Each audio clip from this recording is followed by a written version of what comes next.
رب رب ہو کہ اس پہ ناز کر۔ اب وہ عمل کیا تھا؟ صحابہ مل بیٹھ کر حضور کے آنے پر اللہ کا شکر ادا کرتا ہے، اور اللہ اس پہ فخر و مباحات فرما رہا ہے، اللہ اس پہ ناز فرما رہا ہے۔ اللہ کی رحمتوں سے کوئی بعید کہ آج ہر یہ نورانی مجلس بھی قبول کر لی جائے، اور اللہ فرشتے سے فرمائے دیکھو صدیاں بیت گئی، 1500 برس کا عرصہ گزر گیا، اور یہ آج بھی بیٹھ اس نعمت کا شکرانہ ادا کر رہے ہیں۔ باقی جہاں تک حضور کی صورت میں اللہ کی عطا کے شکرانے کا حق ہے تو ساری زندگی بھی حضور کا میلاد مناتے رہیں، حق کے شکر ادا نادا۔ ہمارے بدن پہ اتنے بال نہیں ہیں جتنے رسول اللہ کے احسانات۔ ہمارا ایک ایک عضو بدن قرض رسالت میں جکڑا ہوا ہے، تو یہ ہماری خوش بختی ہے کہ ہمیں حضور نصیب ہوئے۔ آج دنیا کی آبادیاتی 8 کروڑ کے 8 ارب کے قریب ہے گئی۔ 8 ارب وہ دنیا کی آبادی چھو رہی ہے، اور دنیا کے اوپر الہامی اور غیر الہامی مذاہب، ان کی تعداد اگر آپ دیکھیں تو 500 سے متجاوز ہو۔ 500 سے زیادہ مذہب دنیا کے مختلف خطوں میں پائے جاتے ہیں، اور 8 ارب دنیا کی آبادی ہو گئی۔ میں اور آپ مسلمانوں کے گھر میں پیدا ہوئے تو یہ اتفاق نہیں تھا، یہ ہماری کسی محنت کا ثمرہ نہیں تھا، ہم نے کوئی ٹوکن نہیں دیا تھا کہ نتیجتاً ہمیں مسلمانوں کے گھر میں پیدا کیا گیا۔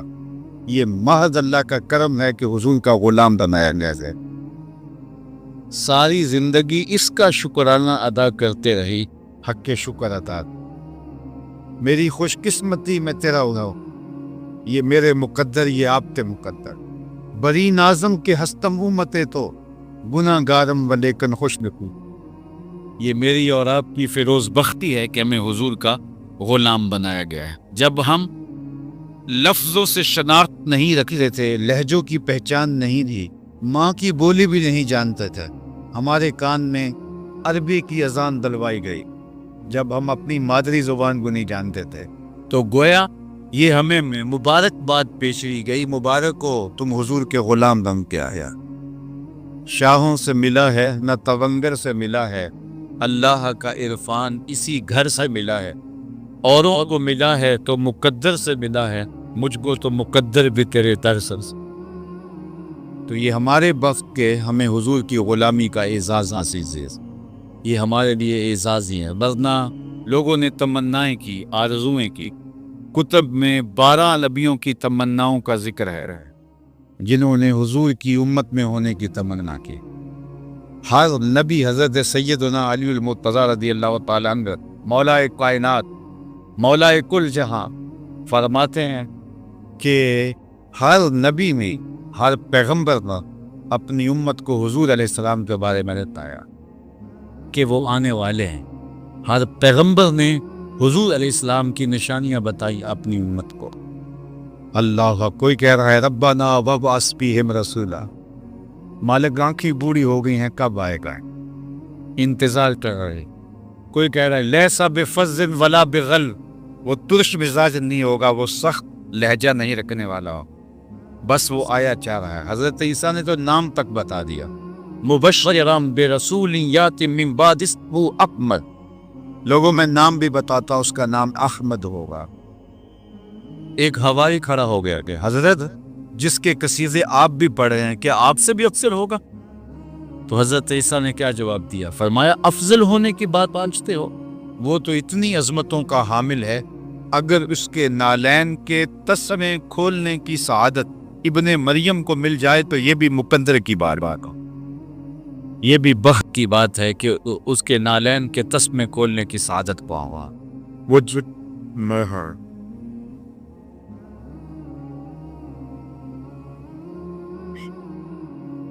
وہ جس کے ذکر سے داؤد نے نغمہ سرائی، وہ جس کے نام پر شاہ سلیمان نے گدائی کی، دل یحییٰ میں رہ گئے ارماں جس کی زیارت پہ، لب عیسیٰ پہ آئے باز جس کی شان رحمہ، جو بن کے روشنی پھر دیدہ یعقوب میں آیا، جسے یوسف نے اپنے حسن کی نئے رنگ میں پایا، نہ دانن آنگلے خنداں چے رنگو بودارت کہ برغے ہر چمن آرزو ادارت۔ ہر کوئی اسی تمنا میں بیٹھا ہے کہ کاش کہ ان کا دیدار بحیرہ راہب سے پوچھ لیجیے۔ وہ راستے میں کلی ڈال کے بیٹھ گئے۔ اس نے اپنے مذہب کی کتابوں میں پڑھا تھا کہ نبی آخری الزماں کا یہاں سے گزر ہوگا۔ وہ وہیں بسیرا کر دیتا ہے۔ وظیفہ کیا کرتا ہے؟ روزانہ صبح کو مکان کی چھت پہ چڑھ جاتا ہے اور حجاز سے آنے والے قافلوں کی راہیں تکتا رہتا ہے۔ شام کو کرتا ہے، صبح پھر چڑھ جاتا ہے۔ زندگی بیت گئی ان راہوں کو تکتے ہوئے جن راہوں سے حضور میں گزر کے آنا تھا۔ شب ہجر کی سختیاں کوئی اس سے جا کے پوچھے، شب ہجر کی سختیاں کوئی اس سے جا کے پوچھے، تیری راہ تکتے تکتے جس سے صبح ہو گئی ہے۔ زندگی بیت گئی، پھر ایک دن مقدر جاگتے ہیں اور حجاز کی جانب سے جو قافلہ آ رہا ہے اس نے کیا دیکھا کہ درخت بھی سجدہ ریز رہے، تو جلدی سے آج نیچے اتر آتا ہے اور اپنے ماننے والوں کو کہتا ہے اس آنے والے قافلے کا کھانا تیار کر۔ وہ بھی حیرت زدہ تھے کہ قافلے آتے ہیں گزر جاتا، یہ کبھی آنکھ اٹھا کر کبھی نہیں دیکھتا، اور آج ہی کی دعوت اپنے ذمہ لی جا رہی ہے۔ خیر کھانا تیار رہ گیا، اتنے میں قافلہ بھی پہنچ آیا۔ قافلے والوں کو کہا کہ آج تمہارا کھانا ہمارے یہاں ہے۔ اللہ کے محبوب علیہ السلام کی عمر مبارک 12 برس تھی۔ حضور کو اونٹوں کی رکھوالی پر چھوڑ کر خود کھانا کھانے آ گئے، اور وہ مجمع میں ڈھونڈتا پھرتا ہے جس طرح کسی کی تلاش ہو، اور پھر پوچھتا ہے کہ کوئی تمہارا شخص رہ تو نہیں گیا؟ تو کہا 12 سال کا ایک بچہ ہے، اس کو ہم اپنے سامان کے پاس چھوڑائیں۔ تو اس نے پھر جو کہا، میرے والد گرامی رحمۃ اللہ تعالی علیہ یہاں اپنے لہجے میں اس کا ترجمہ کیا کرتے تھے کہ بحیرہ راہب نے کہا کیسی بارات ہے جو دولہے کو چھوڑ آئی ہے؟ تم تو پہلے بھی گزرتے تھے، تمہیں کون پوچھتا تھا؟ آج تمہیں جو کھانا دیا جا رہا ہے، باراتیوں دولہا لے کر آؤ پھر تمہیں کھانا ملتے۔ اور جب حضور کو لایا گیا تو حضور کا ہاتھ پکڑ کے کہتا ہے ھذا سید العالمین، یہ تمام جہانوں کا سردار اللہ، اس کو اللہ رحمت بنا کے مبعوث فرمائے۔ نستورہ وہاں شام میں بیٹھا ہو اور وہ حضور کی راہیں تک رکھتا۔ حضرت سلمان فارسی کی کہانی سن لو۔ صحابہ میں سب سے زیادہ لمبی عمر حضرت سلمان فارسی نے پائی، ایک روایت کے مطابق 350 سال، لیکن جو کم سے کم کی روایت ہے وہ 250 برس۔ ایک مجوسی کے بیٹے تھے اور ایران کے رہنے والے تھے، فارس کے رہنے والے تھے، اور اپنے باغوں میں سیر کے لیے جایا کرتے۔ راستے میں ایک فقیر کا کٹیا تھا اور وہ نصرانی تھا، راہب تھا، تو ان کا وہاں ٹھہرنا رکنا معمول بن گیا۔ اس کی باتوں میں انہیں خوشبو لگی تو رکنے لگے۔ باپ کو پتہ چلا تو اس نے کہا ہم مجوسی ہوتے ہیں، ہم ان کے پاس نہیں رک سکتے۔ باپ نے منع کیا لیکن سلمان فارسی نہ رکے تو باپ نے گھر سے نکال دیا۔ یہ بھی حق کی تلاش اور حق کی طلب میں سرگرداں تھے تو یہ شہر چھوڑ کے چلے گئے۔ ایک پادری ملا، اس کی صحبت میں رہنے اور اس کی باتوں میں انہیں بہت خوشبو آئی اور ایک عمر گزار دی اس کی خدمت۔ ایک دن اس نے تنہائی میں بلایا اور بلا کے کہا کہ تو نے میری بہت خدمت کی ہے، میرا وقت آخر آ گیا ہے، میری تدفین کے بعد تو غموریا چلے جا، وہاں کا جو راہب ہے وہ خدا رسیدہ ہے، تمہیں کوئی خیر مل جائے۔ کہتے ہیں وہ انتقال کر گیا، میں نے تدفین کی اور غموریا کا راستہ ہے، جس نشانی کا اس نے پادری مجھے بتایا تھا وہ مل گیا۔ واقعی اس کی صحبت میں مجھے بہت خیر ملی اور میں نے بہت کچھ سیکھ اور ایک عمر گزار دی اس کی صحبت میں۔ ایک دن اس نے مجھے تنہائی بلایا اور بلا کے کہنے لگا کہ میرا وقت آخر آ گیا ہے اور اب کوئی ایسا شخص نہیں ہے جس کی طرف میں تجھے بھیج سکوں۔ عیسائیت کی بساط سکڑ گئی، نبی آخر الزماں کا ظہور ہونے والا ہے، اور میری تدفین کے بعد اگر تو یثرب چلا جائے تو وہ ان کی ہجرت جا ہوا، کہتے ہیں میں نے اس کو کہا کہ پہلے میں گھر سے نکالا گیا، پھر اس پادری کے پاس رہا، پھر عمر تمہارے پاس گزاری، اب مجھے یثرب بھیج رہے ہو، تو کوئی ایسا شخص نہ ہو جو دعویٰ کرے اور میں جو ہے اس کو قبول کروں اور میری زندگی برباد ہو جائے۔ مجھے پھر کوئی پکی نشانیاں بتاؤ تاکہ میں اس نبی آخر زمان تک پہنچ جاؤں۔ تو اس پادری نے جو غموریہ میں کہا تھا سلمان فارسی کو 3 نشانیاں بتائیں، کہ ایک تو وہ صدقہ نہیں لے گا، دوسرا ہدیہ رد نہیں کرے، تیسرا اس کے 2 کندھوں کے درمیان مہر نبوت ہو۔ کہتا ہے میں نے اچھے سے نشانیاں یاد کر دی اور وہ انتقال کر گیا ہے، اس کی میں نے تدفین کی، سفر باندھا تھا اور یثرب کی جانب عازم سفر ہوا۔ مجھے ایک قافلہ ملا جو یثرب جا رہا تھا، میں نے ان کو کہا کہ میرے ارادے بھی ادھر کے ہیں تو مجھے سانس دے دو۔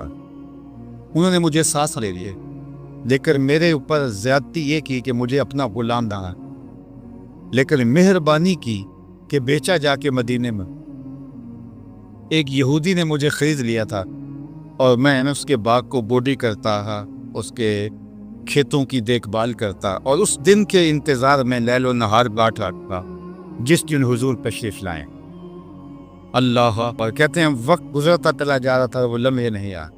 ایک دن میں کھجوریں توڑ رہا تھا کہ فضاؤں میں خوشبو پھیل جاتی ہے، ہر سمت سے طالعاً بدر علینا کی صدائیں گونجنے لگتی۔ میں بے تابی سے اور بھی سونے کی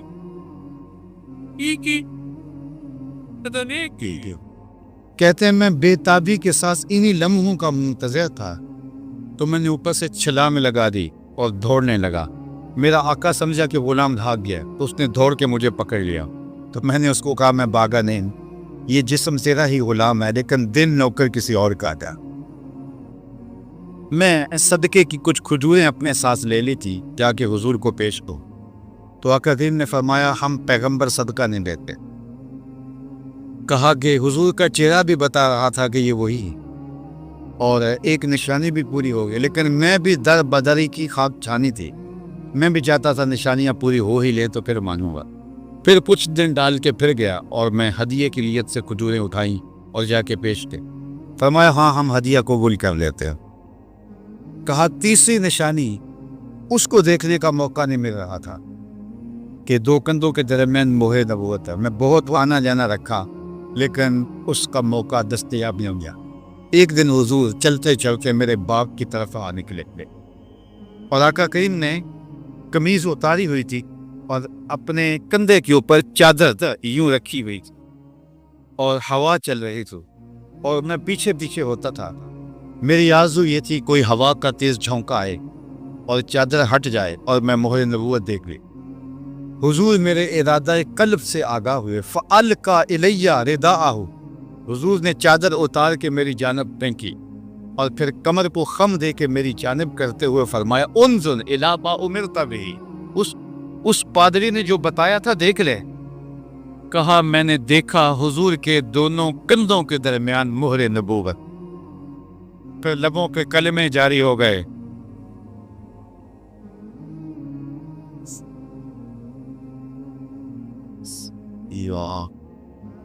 پھر لبوں پہ کلمہ جاری ہو گیا، حضور کی غلامی میں آ گئے۔